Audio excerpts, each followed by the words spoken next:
एने फ्रैंक, जिसका पूरा नाम था एनालीज मैरी एने फ्रैंक, जो कि एक यहूदी लड़की थी। उसका जन्म 12 जून 1929 को जर्मन में हुई थी और फरवरी या मार्च 1945 को उसकी मौत हो गई थी। जब नीदरलैंड में जर्मनी का कब्जा था और वर्ल्ड वार 2 चल रहा था, उस वक्त एने फ्रैंक अपने परिवार और 4 दोस्तों के साथ एम्स्टर्डम में छिपकर एक डायरी लिखी थी। जर्मनी में नाजियों के पावर में आने के बाद उनका परिवार एम्स्टर्डम चला गया था, लेकिन जब नाजियों का कब्जा नीदरलैंड तक फैल गया तो वो फंस गए। जैसे जैसे यहूदी लोगों के खिलाफ जुल्म व सितम बढ़ रहा था, तो ये परिवार जुलाई 1942 में अपने फादर ऑटो फ्रैंक की ऑफिस की बिल्डिंग में छिपे हुए रूम में छिप गया। 2 साल तक छिपने के बाद इस परिवार के ग्रुप को पकड़ लिया गया और नाजीज के बर्गन बेल्सन नामक कंसंट्रेशन कैंप में ले जाया गया, जहां कुछ दिनों बाद एने की बहन मार्गो फ्रैंक टाइफस से मर गई और थोड़ी ही दिन बाद एने की भी मौत हो गई। इसके फादर ऑटो फ्रैंक इस ग्रुप के इकलौते इंसान जिंदा बच गए थे। वार खत्म होने के बाद एम्स्टर्डम वापस आए, जहां पहले पूरा परिवार छिपा हुआ था, और वहां उसे एने फ्रैंक की डायरी मिली। उन्हें लगा कि ये एक यूनिक रिकॉर्ड है। इसने इसे इंग्लिश में the diary of a young girl के नाम से पब्लिश करवा दिया। ये डायरी एने को उनके 13 बर्थडे पर दी गई थी, जो कि 12 जून 1942 से 1 अगस्त 1944 की फाइनल एंट्री तक उसकी जीवन के बारे में बताती है। ये डायरी जो डच लैंग्वेज में थी, इसे कई और लैंग्वेजेस में ट्रांसलेट किया गया और इस किताब को पूरी दुनिया में बहुत लोगों ने पढ़ा। इस डायरी से रिलेटेड कई movies, television shows, theatrical productions और यहाँ तक कि एक ओपेरा भी बन चुका है। जब लोगों ने इस डायरी को पढ़ा तो एने को एक मैच्योर और डीप अंडरस्टैंडिंग माइंड बताया। ये डायरी बताती है कि नाजीज लोग जब राज कर रहे थे, मतलब कि हिटलर के समय रोजमर्रा की जिंदगी कैसी थी। एने फ्रैंक होलोकॉस्ट के समय सबसे मशहूर और पॉपुलर लोगों में से एक बन गई थी।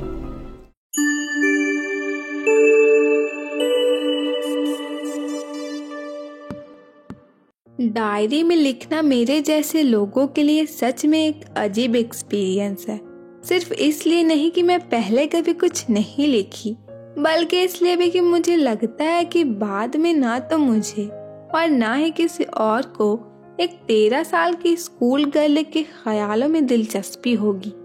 अच्छा ठीक है, कोई बात नहीं, मुझे लिखने का मन करता है। वैसे भी अपने दिमाग से हर तरह की बोझ को निकालने की बहुत ज्यादा जरूरत है, और मैं मानती हूँ कि पेपर में लोगों से ज्यादा पेशेंस है।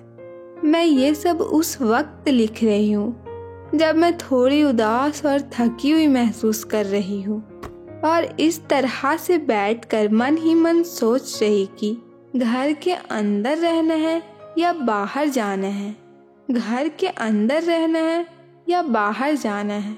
मैं फाइनली वहीं रुक गई जहाँ मैं सोच रही थी। पेपर में ज़्यादा पेशेंस होता है। मैं इस डायरी को तब तक किसी को पढ़ने के लिए नहीं दूंगी जब तक मुझे कोई सच्चा दोस्त नहीं मिल जाता। हो सकता है इससे किसी को कोई फर्क ना पड़े। अब मैं उस पॉइंट पर वापस आती हूँ कि आखिर मुझे डायरी लिखने की ज़रूरत क्यों पड़ी, क्योंकि मेरा कोई दोस्त नहीं है। मैं साफ साफ बताती हूँ, क्योंकि कोई भी इस बात पर यकीन नहीं करेगा कि एक 13 साल की लड़की दुनिया में बिल्कुल अकेली है। और हाँ, मैं नहीं हूँ अकेली। मेरे प्यारे मॉम डैड और 16 साल की एक बहन है, और लगभग 30 लोग हैं जिन्हें मैं दोस्त बुला सकती हूँ। मेरा एक परिवार है, प्यार करने वाली चाची और एक अच्छा घर है। ऊपर से देखा जाए तो सब कुछ है मेरे पास, सिर्फ एक सच्चा दोस्त नहीं है। अगर मैं दोस्तों के साथ रहती तो शायद एक अच्छा वक्त गुजरता। मैं आम जिंदगी के अलावा ज्यादा कुछ तो नहीं बता सकती हूँ। ऐसा लगता है कि हम लोग और करीब नहीं आ पा रहे हैं, अपने पर्सनल बातचीत को आपस में शेयर नहीं कर पा रहे हैं, और यही दिक्कत है। शायद यह मेरी ही गलती है कि हम एक दूसरे पर विश्वास नहीं करते। लेकिन जो भी हो, ये ऐसे ही रहने वाला है। बदकिस्मती से ये बदलेगा भी नहीं, इसलिए मैं डायरी लिखने की शुरुआत की। मेरे मन में जो बहुत समय से सच्चे दोस्ती की इमेज है, मैं चाहती हूँ कि अब सब कुछ इस डायरी में लिख दूँ, लेकिन उस तरह से नहीं जिस तरह से ज्यादातर लोग लिखते हैं, बल्कि इस तरह से जैसे कि मैं अपने दोस्त से बात कर रही हूँ और ये डायरी मेरी दोस्त हो। तो अब से मैं इसे किटी बुलाऊंगी। अगर मैं डायरेक्ट जंप करके अभी की सिचुएशंस बताने लगी तो हो सकता है किसी को कुछ भी समझ में ना आए, इसलिए मैं अपनी लाइफ के बारे में थोड़ा सा आपको बताती हूँ। हालांकि अपनी लाइफ के बारे में बताना मुझे बिल्कुल भी पसंद नहीं है, फिर भी मेरे डैड और लोगों के डैड से बहुत अच्छे हैं। मेरी मॉम और डैड की शादी तब हुई थी जब मेरे डैड 36 साल और मेरी मॉम 25 साल की थी। मेरी बहन मार्गो का जन्म जर्मनी के फ्रैंकफर्ट में 1926 में हुआ था और मैं 12 जून 1929 को हुई थी। मैं 4 साल की उम्र तक फ्रैंकफर्ट में रही।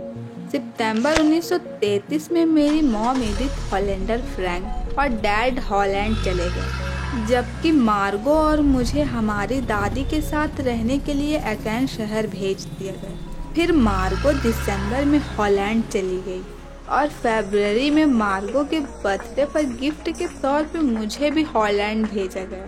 मैं वहीं मॉन्टेसरी नर्सरी स्कूल में 6 साल की उम्र तक पढ़ी, मतलब कि फर्स्ट फॉर्म से लेकर 6th फॉर्म तक पढ़ाई की। 6th फॉर्म के वक्त मेरी टीचर मिसेस क्यूपरस, जो कि प्रिंसिपल थी, फेयरवेल के दिन हम दोनों की आंखों में आंसू थे, क्योंकि मेरा एजुकेशन कंप्लीट हो गया था और मैं स्कूल छोड़कर जा रही थी। 1941 की गर्मियों में दादी बीमार पड़ गई और उनका ऑपरेशन कराना पड़ा, इसलिए मेरा बर्थडे उतना जश्न के साथ नहीं मनाया गया। जनवरी 1942 में दादी की मौत हो गई। कोई नहीं जानता था कि मेरे दिल में उनके लिए कितना प्यार और मोहब्बत है। मैं बार बार उनके बारे में ही सोचती रहती थी। 1942 में ये बर्थडे सेलिब्रेशन पिछले बर्थडे सेलिब्रेशन को बैलेंस करने का इरादा था और बाकी मोमबत्तियों के साथ साथ दादी की आत्मा को शांति के लिए भी मोमबत्ती जलाई गई थी। मैं, मेरी बहन मार्गो और मेरे मॉम डैड, हम चारों बहुत खुश हैं। अब आपको मेरे बारे में अच्छे से मालूम हो गया होगा, तो फिर अब मैं आज की डेट से डायरी लिखने की शुरुआत करती हूँ। सैटरडे 20 जून 1942। डियरेस्ट किटी, हमारी पूरी क्लास के स्टूडेंट नर्वस है और सबके पैर कांप रहे हैं, क्योंकि अभी एक मीटिंग होने वाली है जिसमें टीचर डिसाइड करेंगे कि किसे नेक्स्ट फॉर्म में भेजना है और किसे इसी फॉर्म में रखना है। आधी क्लास तो बस शर्त लगा रही है। जीएन और मैं अपने पीछे 2 लड़के को देखकर आपस में ही हंस रहे हैं। सीएन और जैक्स, जिन्होंने छुट्टियों की अपनी पूरी सेविंग अपनी शर्त पर लगा दी है और सुबह से रात तक बस एक ही बात, भाई तू तो शर्त लगा ले, तू पक्का पास हो जाएगा। अरे नहीं यार, अरे भाई तू सच में पास हो जाएगा। मैं नहीं हो सकूंगा यार पास। यहाँ तक के जीएस भी वैसा ही कर रही जैसे बाकी के लड़के, और मेरा गुस्सा भी उसे शांत नहीं करा सकता। अगर आप मुझसे पूछे तो इनमें बहुत सारे डमीज हैं।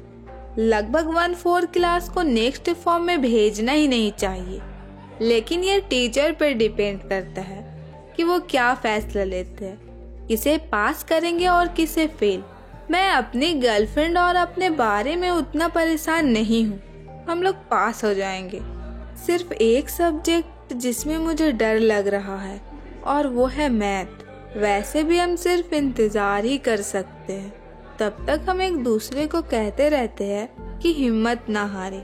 हमारे स्कूल में टोटल 9 टीचर्स हैं, जिसमें से 7 मेन और 2 वोमेन हैं। मेरी हर टीचर के साथ अच्छी बातचीत है। सिर्फ मिस्टर कीजिंग, जो मैथ पढ़ाने वाले ओल्ड फैशन के टीचर है, वो हमेशा मुझसे नाराज रहते हैं क्योंकि मैं बहुत ज़्यादा बात करती हूँ। बहुत वार्निंग देने के बाद वो मुझे एक्स्ट्रा होमवर्क दिए कि तुम चैटर बॉक्स पे एक ऐसे लिखो। भला चैटर बॉक्स पे कोई क्या लिख सकता है। अच्छा ठीक है, इसकी चिंता बाद में करूँगी। फिर जल्दी से मैं टाइटल को कॉपी में लिख ली और बैग में रखकर चुप रहने की कोशिश की। वो शाम जब मैं अपना पूरा होमवर्क कंप्लीट कर ली तो मेरी नज़र उस नोट पर पड़ी जो सर एस्से लिखने के लिए दिए थे। मैं फाउंटेन पेन की नोक चबाते हुए सब्जेक्ट के बारे में सोचने लगी। कोई भी इस टॉपिक पर कुछ भी लिख सकता है और वर्ड के बीच में बड़े बड़े गैप छोड़ सकता है, लेकिन बात की ज़रूरत को साबित करने के लिए इस तरह से लिखना चाहिए कि हर किसी को समझ में आ जाए। मैं थोड़ी देर तक यूं ही सोचती रही और अचानक मेरे माइंड में एक आइडिया आया। फिर चैटर बॉक्स से रिलेटेड मैं 3 पेज के एस्से लिखी जो मिस्टर कीजिंग ने मुझे दिए थे और मैं खुश हो गई।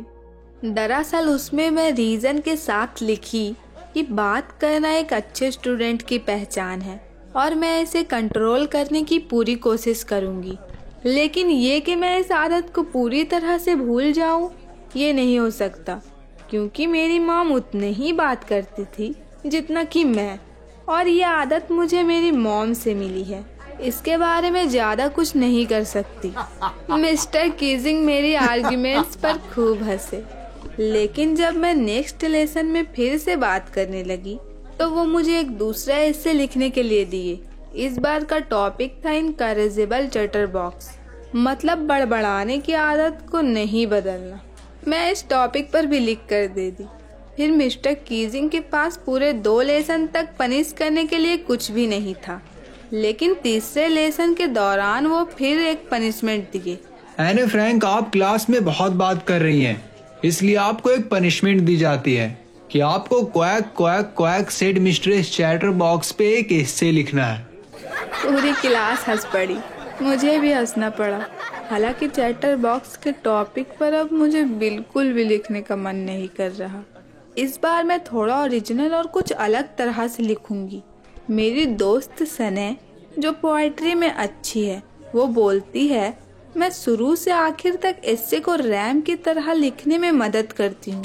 फिर मैं खुशी से झूम उठी और सोचने लगी मिस्टर कीजिंग इन मजाकिया टॉपिक को यूज़ करके मेरा मजाक बना रहे हैं, लेकिन मैं इस बार इसे इस तरह से लिखूंगी कि उल्टा उन पर ही मजाक बने।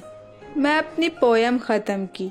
ये एक माँ बत्तख और बाप हंस के बारे में था, जिसके 3 बत्तख के बच्चे थे जिन्हें बाप ने काट कर मार डाला था क्योंकि वो बहुत ज़्यादा क्वैक क्वैक करते थे। खुशकिस्मती से मिस्टर कीजिंग ने मजाक को सही तरीके से लिए। वो पोएम को पूरे क्लास में पढ़कर सुनाए, जिसमें उन्होंने अपनी कमेंट भी ऐड की और कई दूसरे क्लास को भी सुनाए। तब से मुझे बात करने की इजाज़त दी गई और मुझे कोई एक्स्ट्रा होमवर्क नहीं दिया गया। बात करें मिस्टर कीजिंग की, तो वो भी एक मजाकिया टीचर बन गए और हमेशा मजाक करते रहते हैं। वर्स, किसी भी स्टोरी या एस्से को राइम की तरह लिखना। मॉन्टेसरी एक ऐसा एजुकेशन सिस्टम जो स्टूडेंट के इंटरेस्ट को जानने और डेवलप करने में मदद करता है। ऑकेन एक शहर का नाम है जो कि जर्मनी में है। ओल्ड फॉगी पुराने ख्यालात के लोग, और इसमें मिस्टर कीजिंग को ओल्ड फॉगी कहा गया है, हालांकि बाद में वो एक मजाकिया टीचर बन गए थे। टाइफस एक इन्फेक्शियस डिजीज है जो लाइस, फ्लीज और माइट्स से फैलता है। कॉन्सेंट्रेशन कैंप एक ऐसी जगह जहां छोटे इलाके में बहुत लोगों को जानबूझकर कैद किया जाता है। ज्यूस, जो लोग जुडाइज्म मतलब यहूदी धर्म को मानते हैं उसे ज्यूस कहा जाता है। नीदरलैंड, जिस तरह से इंडिया एक कंट्री है उसी तरह से नीदरलैंड भी एक कंट्री है और एम्स्टर्डम इसका कैपिटल है।